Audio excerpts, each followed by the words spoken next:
Good morning, everyone. So welcome to the first session at the AWS Public Sector Summit. I'm here to introduce the session entitled, Is AWS GovCloud Right for You? My name is Stacy Spangler, and I'm from SAP National Security Services. So SAP NS2 is a subsidiary of SAP America. We focus on the federal, DoD, and commercial regulated space. So we were formed about 15 years ago with first company, 100% US citizens on US soil to focus on SAP's clients that needed business applications and an analytics platform in the federal and regulated spaces. Several years ago, SAP reached out to us and asked to stand up a cloud instance, a federal node, for our SAP SuccessFactors suite. The SuccessFactors suite is a human capital management system, and it focuses on solutions around core HR, recruiting, analytics, and onboarding. We've gone through, or we leveraged and partnered with AWS GovCloud for the infrastructure out of service due to their strong relations in the federal industry and also their FedRAMP Plus certification at the IIAS level. That allowed us to focus on standing up the software and going through the FedRAMP certification at the platform and software as a service levels. Today, I'm happy to announce that we received our DISA provisional authorization. This can be leveraged by any federal, DoD, state, and local clients. In parallel to that, we're also leveraging AWS GovCloud for our commercial regulated customers. So we have a strong ITAR, or a strong A&D customer base that has ITAR requirements, which translates in the cloud world to a FedRAMP moderate baseline. So we're able to partner again with AWS to build out an advanced computing environment, stand up our SuccessFactors software, and meet that FedRAMP moderate baseline for our commercial regulated customers. If you have more questions, you can feel free to grab me after the session. We have a booth, it's 796 in the exhibit hall. And without any further ado, I'll hand over to Keith Brooks, AWS Manager of GovCloud.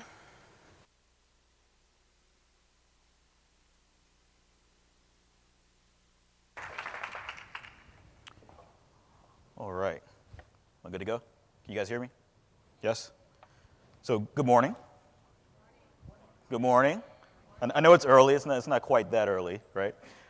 So welcome to our annual AWS Public Sector Summit. We're excited to have you guys with us today, which we hope you guys will take away from the events and the sessions today and tomorrow. A lot of learning, a lot of education on the AWS Cloud. Really grateful to have you guys here with me today on this session, specifically focused on GovCloud, titled, Is AWS GovCloud US Right for Your Regulated Workload? Again, Keith Brooks, I manage business development for GovCloud, and we'll spend a little bit of time this morning talking about GovCloud, what it is, why we built it, help you understand if the workloads that you have that you're considering moving to cloud is right for an environment like GovCloud. Think of this session as kind of a 101 session, an overview session to cover those topics. And hopefully, when you leave today, you will have a better understanding of not just GovCloud, but specifically for your workloads that you're considering moving to cloud to answer the question, is GovCloud right for your regulated workload? So before we dive into the specifics, we always like to stand back and kind of level set and set context around why some of our customers, specifically in the public sector, are starting to use cloud. And what we typically see in the public sector space is there's really two fundamental drivers that are really dictating public sector adoption of cloud. One is the desire to use cloud to innovate, right? And there are a couple different ways that some government customers are using cloud to innovate.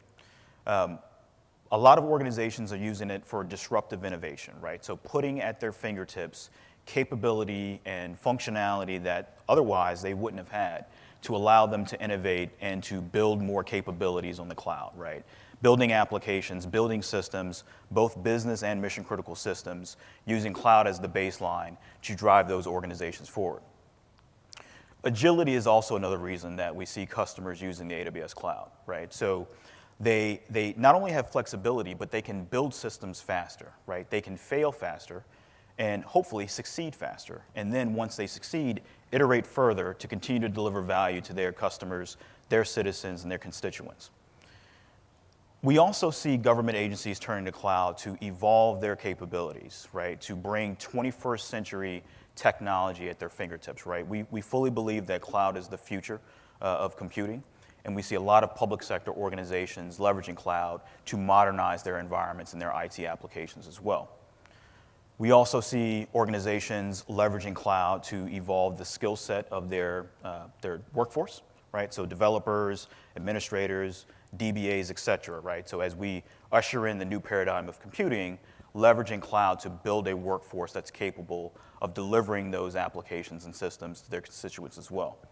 And then finally, cost savings, right? Many organizations not only evolve the functionality of their organization, but oftentimes they do so in a manner that delivers cost savings to their organization as well. So they can do more, they can do it faster, and they can also save some money when they do that in terms of their IT efficiencies. The second reason we see public sector organizations leveraging cloud is because they're truly developing capabilities that are changing the world, right? Whether that's world-changing projects across the globe, both in the U.S. and international, improving capabilities to deliver to their constituents or citizen services. We have organizations really pushing the boundaries in terms of research and education, right? So it's really those two drivers that we see most public sector organizations turning to cloud: innovation and delivering game-changing and world-changing products and capabilities.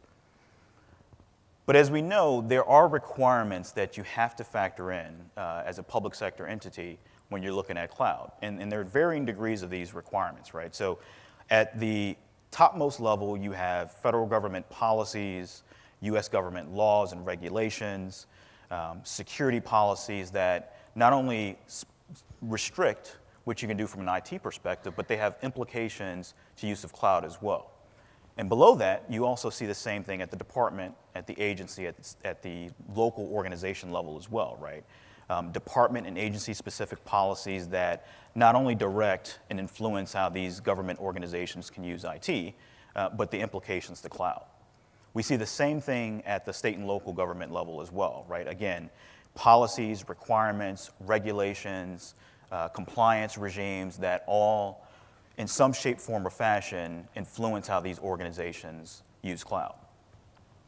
And at AWS, when we really thought about that, we recognized that in order for us to allow our public sector customers to not only embrace cloud, but to use it to its maximum extent, we needed an environment that allowed them to not only leverage cloud, but to do so in a way that met the obligations they have in terms of government laws and regulations and policies. And that's fundamentally why we built AWS GovCloud US. So with GovCloud, it's fundamentally an isolated region on our AWS cloud that we built specifically for customers and organizations and solutions providers that have more stringent requirements in terms of regulations or security requirements or compliance requirements that influence their ability to use cloud, right? We focused on those very government laws and regulations that I talked about in the prior chart and figured out a way to tailor a region, an infrastructure as a service offering, to allow customers to address those requirements, check those compliance boxes, and still leverage the full capabilities of using cloud. So think of it as fundamentally an infrastructure as a service offering that addresses multiple government requirements and workloads that all focus around addressing the compliance bar in the cloud. But fundamentally, it is just a region on our platform, specifically one of 16 regions that we have across the globe. It's one of 5 regions in the continental US. It's one of 3 on the West Coast. So I know a lot of folks think GovCloud is our super secret region. We think it's special, but it's not super secret. It is located on the West Coast, specifically in the state of Oregon. And it is a 2AZ region. So it's a 2 availability zone region that allows you to architect workloads in a high availability fashion. But while it's fundamentally just a region on our platform, in order for us to address the requirements that we have to from a public sector perspective, we did have to design the region slightly differently to allow us to address those requirements, to allow our customers to use cloud in a compliant manner. And there's some fundamental uniqueness to GovCloud that I'll cover here in a second. First, the region is both physically and logically isolated from all other regions on our platform, to include the other US regions. And that means data isolation, machine isolation, and network isolation. We have separate services in GovCloud with specific endpoints to the GovCloud region. And that physical and logical isolation creates a partitioned aspect of the AWS cloud to allow customers to run those more sensitive workloads in the region. Along those isolation characteristics as well, we focused on providing an environment that had unique access controls, right? So once customers request access to GovCloud, after they're approved for access to GovCloud, we give customers a unique set of credentials that only work in GovCloud. So we wanted to go a step beyond just physically and logically isolating the region. We wanted to lock down access to ensure customers only had credentials that would work in GovCloud for their more sensitive workloads, to avoid situations where they may, log into the traditional AWS management console and use another region on the platform and mistakenly think they're operating in a region that's more compliant for their regulated workloads. So all customers, all partners, all users that are approved for access to GovCloud get a unique set of credentials that only work in the GovCloud region. And then finally, a dedicated AWS management console. So we pulled the isolation thread a bit further and decided to build a dedicated UI, graphical user interface, that only focuses and talks directly to the GovCloud region. So this management console works like the traditional AWS management console, with the exception that it only points to the GovCloud region, it only shows you services and features and capabilities in GovCloud, and it only allows you to interact with the resources that you have deployed in the GovCloud region. So when we talk about isolation, it's fundamentally about those three aspects: physical and logical isolation, unique set of credentials, and a dedicated management console to allow customers and users to interact with their regulated workloads. We also had to think about how internally, as AWS, we meet those same requirements that our customers and users do. Specifically as it pertains to operating data that is governed by US restrictions. Right, so when we launched GovCloud, and we'll talk about this more in a second, we initially focused on the International Traffic in Arms Regulation, which is a US government regulation that controls the import and export of defense and military-related technologies and data. One of the key provisions of that is you have to ensure that you have a compliance program with characteristics that specifically limit access to ITAR data. So internally, for AWS, we only operate GovCloud with AWS personnel that are US citizens on US soil. That applies not only to the data center operators and the data center engineers that operate our regions, but to the service teams that build, deploy, manage, and operate services and products in GovCloud, to our operations teams, to our GovCloud team, and even to our support team if applicable, right? So we make the guarantee to our customers that internally, GovCloud is only operated with US citizens on US soil. And that's an important point because we just pivoted to US citizens this year because we had a constituent of users in the government that had more stringent requirements beyond just US persons. So we decided to move forward with a US citizens posture in GovCloud. GovCloud is often referred to as our community cloud as well. And that's fundamentally because we control who gets access to GovCloud. We'll talk about the requirements for GovCloud in a second. But there are terms and conditions that come with using GovCloud.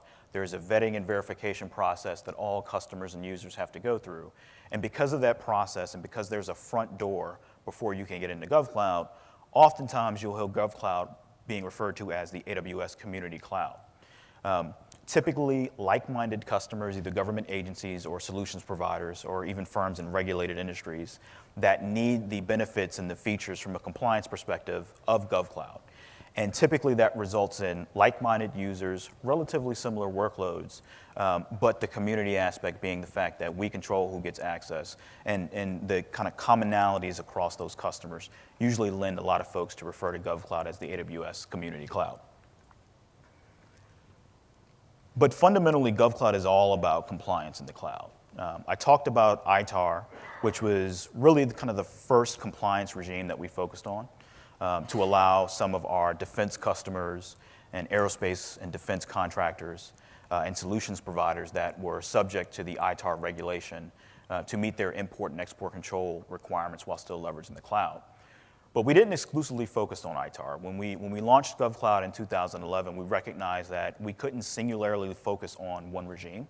So we wanted to look across the spectrum to figure out what are those other regimes we could really enable in GovCloud to allow our public sector customers to do more.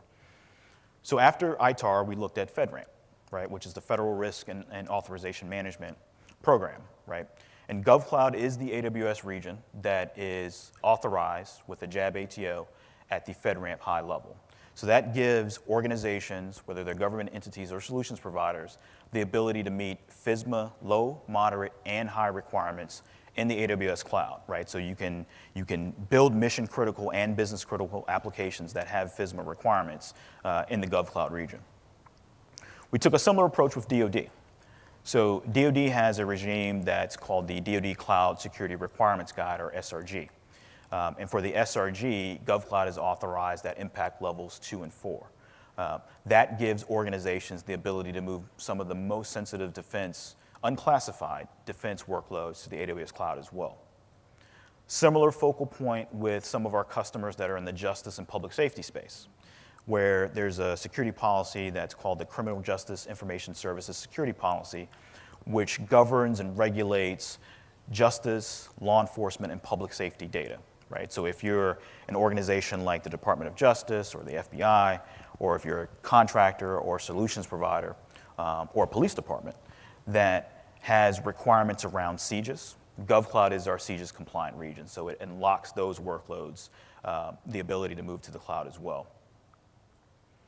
IRS 1075, similar story there. So if you're a government agency or a solutions provider that has sensitive financial data, PII data, right, or tax information that is privy to the IRS 1075 regulation, GovCloud addresses IRS 1075 requirements as well. So, an infrastructure as a service and a set of services to allow you to architect IRS 1075 compliant workloads in the cloud.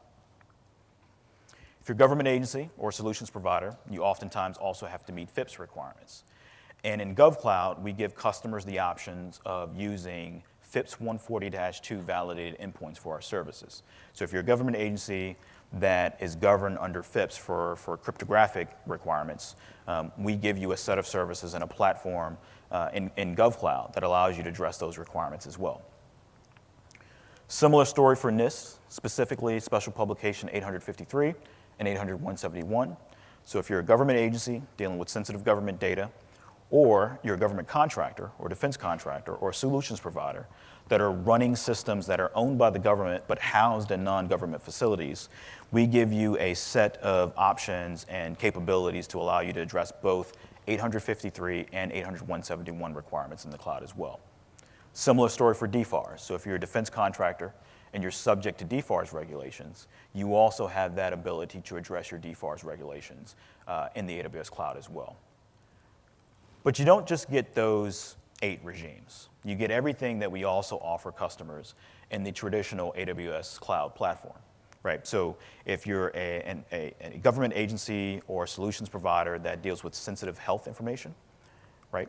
GovCloud is HIPAA compliant as well, so you can architect applications for those requirements. If you are processing payments and you have PCI requirements, you can address PCI requirements in GovCloud as well, right? ISO, SOC. So all of the compliance that you get natively from the AWS Cloud Platform, you also get with GovCloud, but you get some of the additional compliance regimes that we talked about in the prior slide as well. What we're starting to see now in the government, specifically in the federal civilian space and the solutions providers that focus on federal civilian is FedRAMP is really becoming the de facto standard for meeting security requirements in the cloud. And last year at the AWS Public Sector Summit, I believe it was about a week after that, we announced that AWS GovCloud received the JAB ATO at the FedRAMP High level. And when we initially focused on FedRAMP and specifically FedRAMP High, we rolled out kind of the core set of services that customers needed to start using GovCloud for FSMA high workloads, right? So we focused on core compute services like EC2. We rolled out FedRAMP High for storage services like our Elastic Block Store service, or EBS, or our Object Store service, which is S3. We brought in a FedRAMP High authorization for our Identity and Access Management service, or IAM, and our Logical Networking service, which is VPC. But we recognize that public sector customers and their solutions providers needed more than just the core services, right? So we worked long and hard with our compliance organizations in the FedRAMP office to also focus on bringing in an expanded portfolio of FedRAMP High authorized services in GovCloud as well. And as of today, we have 18 services authorized at the FedRAMP High level. And it goes beyond just the core services that we focused on last year. So if you're a customer that needs more advanced capabilities, such as our managed database service, Amazon RDS has a FedRAMP High authorization for our RDS Oracle and RDS MySQL engines. If you need a NoSQL database, Amazon DynamoDB, which is our fully managed NoSQL database service, also FedRAMP High authorized.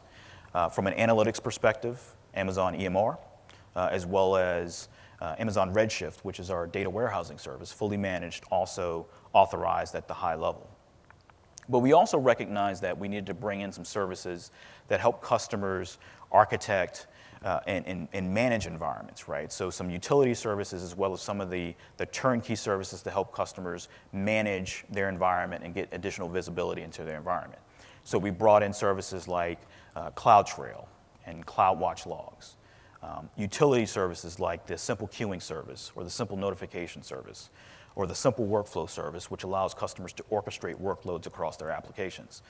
So we wanted to ensure that as customers did more in the cloud in the public sector space, they had an ecosystem and a portfolio of AWS services that allows them to do more in the cloud while still addressing their compliance requirements. And to share a little bit more about FedRAMP and some recent updates and some developments with the program, I'd like to welcome up to the stage Ashley Mahan, FedRAMP Agency Evangelist for GSA. Ashley. Thank you so much. Appreciate it. Thank you. Test. Great. All right, I'll try this again. Good morning, everybody. How are you today? Good morning. All right. Well, I come to you from a small little program called FedRAMP, the Federal Risk and Authorization Management Program, housed within the GSA. Keith and I were just talking about this, that the clicker is not going to work. There we go. Okay. So let's talk a little bit about FedRAMP and some numbers. FedRAMP, we've been in existence for 5 years. We just had our 5th year anniversary last week. And year after year since the inception of the program, we have doubled the number of cloud service providers, totaling today 82 FedRAMP authorized cloud service offerings at this time. Little known fact, over a third of those are small business, and we're seeing more and more software as a service in process at this time, with 87% of FedRAMP services that are currently in process for an authorization are software as a service, with the majority of them built on an infrastructure or a platform that already has a FedRAMP authorization. So one of the beauties about FedRAMP is FedRAMP's like your passport.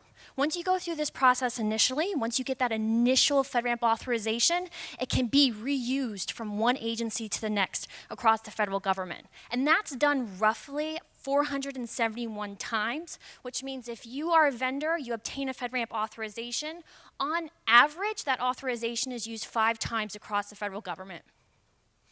So my job as the agency evangelist, I work with 108 unique agencies at this time.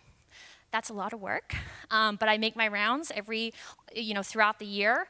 We work with all 24 CFO Act agencies, and then we drill down from there, because FedRAMP applies to every federal agency in the government.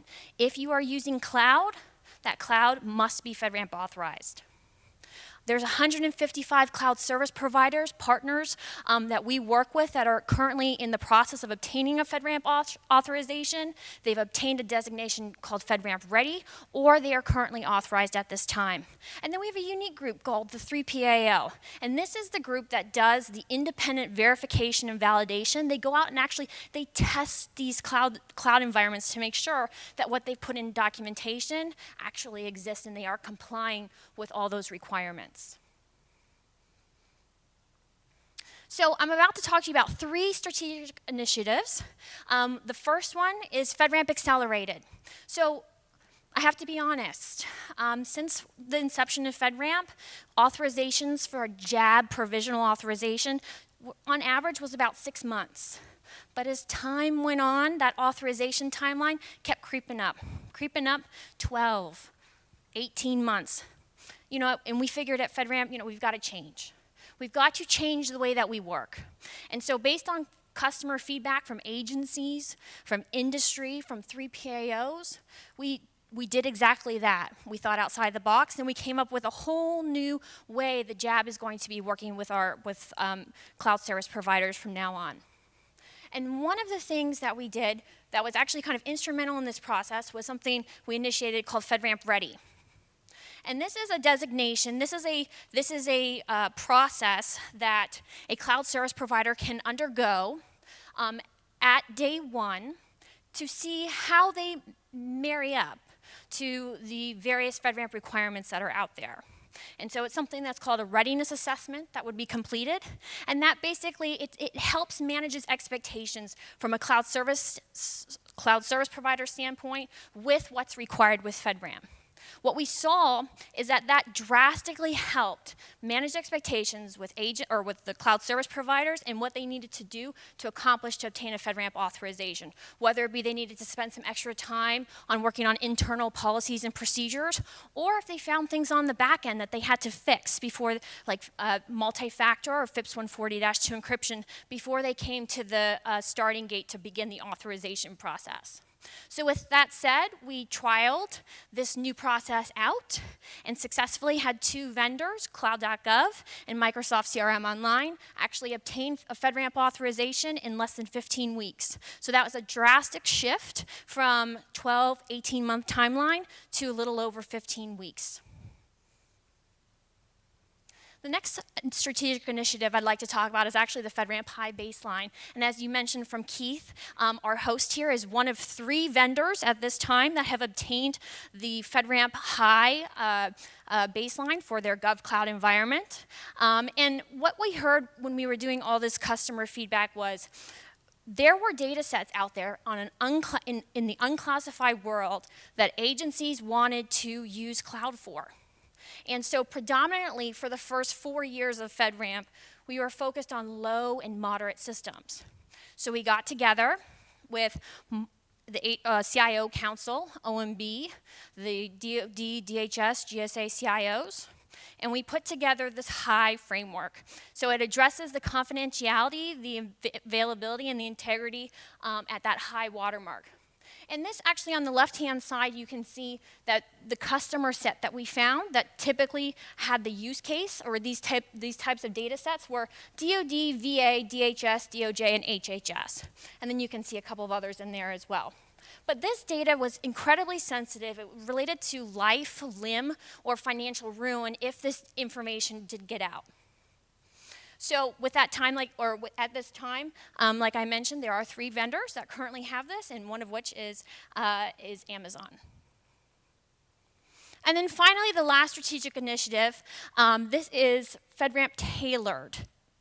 And what this applies to is software as a service that has the data that is going into that software is considered low risk by the agency. It's helping agencies. What happens is with the low baseline for FedRAMP, there's 125 security requirements. There's a lengthy testing component, documentation component. And so what we wanted to take a step back and look at risk, right? Because an ATO, an authorization to operate, or using a cloud service from an agency standpoint, what it really boils down to, it's all about risk at the end of the day. And so if the data that I'm putting into this software as a service, if it's public data, if it's data that,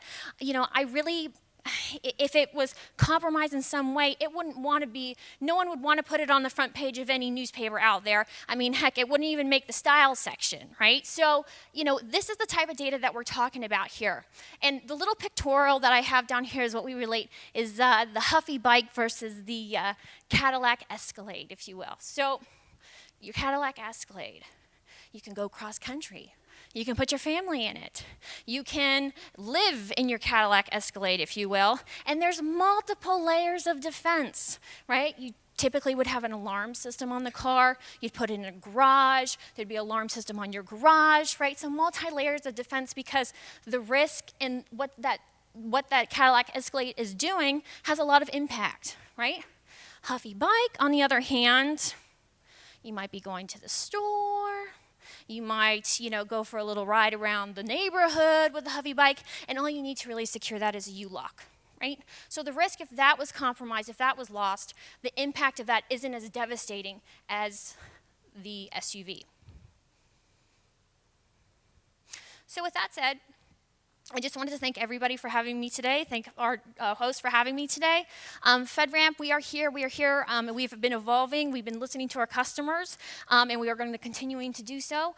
So I just want to thank you for your time. And if you have any questions after this session today, I'd be more than happy to answer them at the front. So thank you so much. And back to Keith.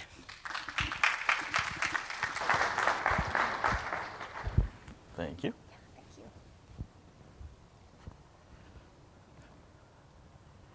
Really good stuff. I really like what the FedRAMP group is doing, the FedRAMP office is doing to enable cloud solutions providers to bring more capabilities in a FedRAMP compliant manner. So why GovCloud? What we typically see is a lot of our customers that are evaluating cloud and need a more compliant environment really do prefer a partitioned aspect of the AWS cloud, right? And that's what GovCloud gives you. It gives you that isolated environment that meets the security standards of the US government and the compliance requirements of the US government, right? And what that fundamentally enables for our customers is the ability to host their more sensitive data, right? Ashley just talked about a lot of the data, the Cadillac Escalades of the world, if you will. Bringing that data to the cloud and building applications that use that data in a way that addresses their compliance requirements. And what we typically see with our GovCloud customers is that many of our customers are also operating workloads that house data that the US government classifies as controlled unclassified information, or CUI data. And CUI data comprises 16 different categories of data, right? It's things like export control data or intelligence data, nuclear data, sensitive financial information, critical infrastructure, privacy data, legal information, right? Agriculture data. There's 16 categories, and typically what we see with our GovCloud customers is because we give them the assurance of meeting ITAR, of meeting FedRAMP High, DoD SRG requirements, CJIS, FIPS, et cetera, right? They're moving those more sensitive, unclassified workloads to the AWS cloud, and GovCloud is the region that they're hosting those workloads in. The combination of the partitioned, isolated, secure, compliant environment built for sensitive and regulated data then allows customers to move mission and business critical workloads to the cloud. There are a number of use cases, some of which I'll talk about here in a second, that demonstrate some of these mission-oriented capabilities that public sector organizations and their solutions providers are moving to AWS, right? Whether it's defense-related or federal civilian agencies, or even, quite frankly, some of the solutions providers and aerospace firms that support them. But you also get the ability to move some of the back office, kind of business critical systems to the cloud as well. So if you're dealing with ERP systems, financial data, sensitive personal information, health information, et cetera, we have customers that are using GovCloud for both facets of those workloads, mission critical and business critical. And the combination of those three are really enabled by the simple fact that GovCloud gives customers, public sector agencies, companies in regulated industries, the full benefits of the AWS cloud, right? So the innovation, the flexibility, the agility, the cost savings, right? In an environment that is tailored specifically for the US government. and companies in regulated industries, right? So it's really the combination of those four aspects that lead customers, organizations, and companies to choose GovCloud as they're considering cloud to move their more sensitive and regulated workloads. So who are some of those organizations? So when we launched the region in 2011, we built it with the core government customer in mind, right? U.S. federal government was the early adopter, if you will, of GovCloud. But as soon as we started to do more with the U.S. government, we also saw a lot of state and local governments using GovCloud as well. Ironically, I was just telling Ashley, a lot of our state and local government customers point to FedRAMP, right, as their security standard in the cloud. They're not necessarily privy to meeting FISMA requirements per se, but they prefer environments that meet the most stringent U.S. federal government requirements, and they're using that as a baseline to move their sensitive workloads at the state and local government level as well. We have a number of education institutions that use GovCloud, many of which are doing research on behalf of the Department of Defense or the U.S. government. And typically what happens is if an education institution gets a contract or they're awarded a grant, typically those grants have requirements attached to it, right? So whether it's DFARS or NIST or ITAR if they're dealing with military and defense-related information, right? So a lot of those education institutions, instead of investing in trying to build that infrastructure themselves, they turn to the cloud, specifically the AWS cloud and GovCloud, to host those workloads that they're working on behalf of the government. Nonprofit organizations, research institutes, FFRDCs, all users of the GovCloud platform. But GovCloud is not just for government, right? So we have a lot of customers in regulated industries that are also using GovCloud. So aerospace companies, defense firms, manufacturing companies, healthcare companies, energy and utility companies, effectively private sector organizations that are in industries that are heavily regulated by the U.S. government. And typically those government regulations lend to some of the requirements that we address in GovCloud, right? So whether it's export-import control or the ability to host CUI data, or in some cases, being able to use an infrastructure as a service that is operated with U.S. citizens only on U.S. soil. So a growing user base in regulated industries as well. Same thing applies to system integrators and consulting firms, many of which you guys in the crowd work for, right? So both in terms of building applications and building capabilities that they deliver to their government customers. But there's a second set of use cases around system integrators and consulting firms using GovCloud for their internal workloads as well, right? So not only building systems for the government, but as they house sensitive government data that's subject to NIST 800-171 or ITAR, right, running their internal corporate systems in GovCloud as well. Same thing with technology firms and software vendors, right? So as they build capabilities, build software products that they turn around and offer to government agencies, those government agencies that are in GovCloud require those capabilities in the region as well. So we have a growing portfolio of software vendors with offerings in the GovCloud region, to include a lot of software as a service and platform as a service providers as well. Same thing applies with managed service providers. So when you look at those customers and look at the growth of GovCloud over the last 6 years, we've been growing at a pace of 185% compounded annual growth since 2011. And a lot of that growth is coming from the organizations in the federal government, state and local government, and the other organizations on the prior chart, right? So not only are organizations doing more in the cloud, right, but more government entities and public sector organizations and companies in regulated industries are using GovCloud for their more sensitive workloads. And in terms of what those organizations are doing, the good news is they're doing the same things that our AWS customers do in our other commercial and public regions, right? So whether it's web applications or websites or backup and archiving workloads, we have customers using GovCloud for disaster recovery. We have a number of public sector customers using GovCloud for their development and test environments. We have customers that are fundamentally getting out of the data center business, right? So they're either consolidating data centers or shutting down data centers completely. And as they move to the cloud, oftentimes all into the cloud, when they have requirements that necessitate, right, a higher level in terms of compliance, those same organizations are consolidating data centers and moving to GovCloud as well. We talked about mission critical applications, right? So in terms of public sector use, some of the most mission-critical systems are also running in GovCloud. Enterprise IT, right? Big data and analytics, high-performance compute, mobile. So a whole host of workloads across different categories are being built by customers in GovCloud today. And to share some very specific examples of who some of those customers are, right? Our customer base ranges across those organizations, right? So we have customers like NASA Jet Propulsion Laboratory, who are running mission-critical ITAR-regulated workloads in GovCloud. The U.S. Department of Veterans Affairs, that's dealing with very sensitive patient records and healthcare records related to serving our veterans, right? FISMA high workloads in the cloud. CSRA, one of our consulting partners and system integrator partners, right? Not only delivering capability to the government, but also using GovCloud for their internal corporate IT workloads as well because of some of the requirements they have as a government contractor. Talon Energy. Talon's a private sector organization that is in the energy and utility space, and a number of their workloads are nuclear. And the Department of Energy has very specific regulations around maintaining, storing, and operating on nuclear systems.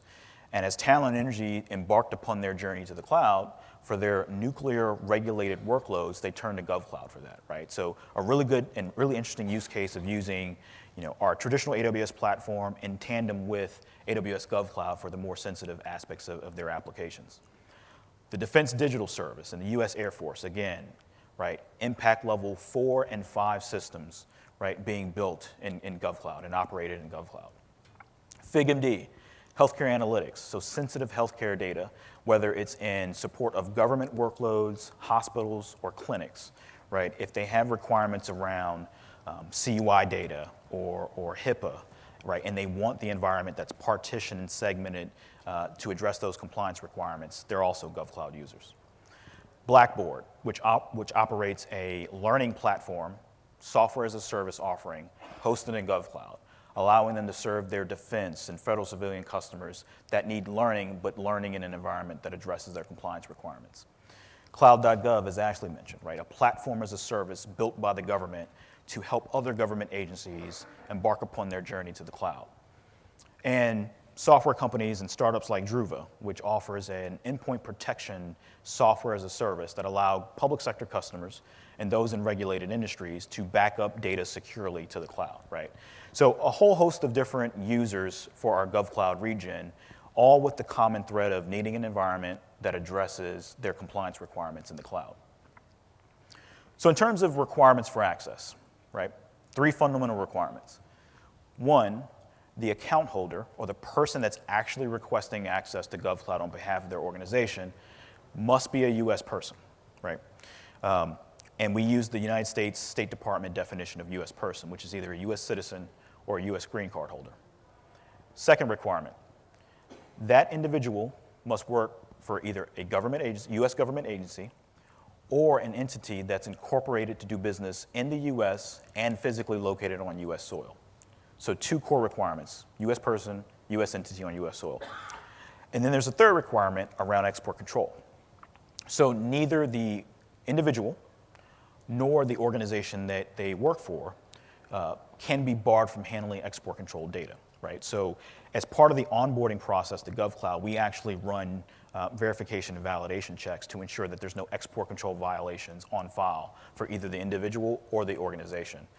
Part of our responsibility to the U.S. government of operating a region that addresses ITAR compliance is we cannot allow export control violators into the region. So if there are any export control violations on file, we stop the process and deny access to GovCloud, right? So for those of you that are interested in exploring GovCloud, those are the 3 core requirements. There's also a set of terms and conditions that you also have to sign and acknowledge. But in terms of use of the region and qualification for access to GovCloud, those are the core 3 requirements. In terms of getting started, fairly simple. If you have an existing AWS account, you can log into that standard account using your root credentials, navigate to your account settings page, and as long as you're logged in with root, you'll see a blue button at the bottom that says Request Access to GovCloud. You click that button, it'll take you to a subsequent set of pages that you will enter in some information, you will sign the GovCloud terms and conditions, and submit your requests. Once you submit it, it kicks off a workflow in the back end that we use to run through the final verification and validation. And as long as there are no hiccups or issues, you will receive an email that has instructions to complete sign-up. And once you complete sign-up, you're into the region and you can start moving your regulated and sensitive workloads in. Before I wrap up, I want to leave you guys with some important links. One is our GovCloud homepage. This has a wealth of information in terms of not only use cases for GovCloud and some of the requirements for GovCloud, but it also has links to things like some of the NIST workshops we run to help customers architect for compliance in GovCloud. It has links to some of our documentation, the services that are in the region, the pricing for the services in the region, as well as links to some of our unique partner programs. So if you're a government entity looking for partners that have expertise in GovCloud, you can find that on our homepage as well. And then finally, the AWS GovCloud User's Guide. That's really the central document for everything you need to know on GovCloud, right? So it talks about getting started in the region. It talks about the ITAR boundary for services in GovCloud. It talks about different use cases and any differences for services in GovCloud as compared to the services that are deployed in any of our other AWS regions. So that's all I have. I want to thank you guys for spending some time with us today. I'd be remiss if I didn't mention some of our other GovCloud sessions today. So we have a session immediately following this one where we have a panel of Department of Justice users that'll be talking about their migration to the cloud. We have a session later today on meeting DFARS requirements in the cloud, and then a session on Marketplace later today as well. So with that, I will conclude. We have a few minutes for questions, so we'll open it up for Q&A. But thank you guys again for joining us this morning. Yeah.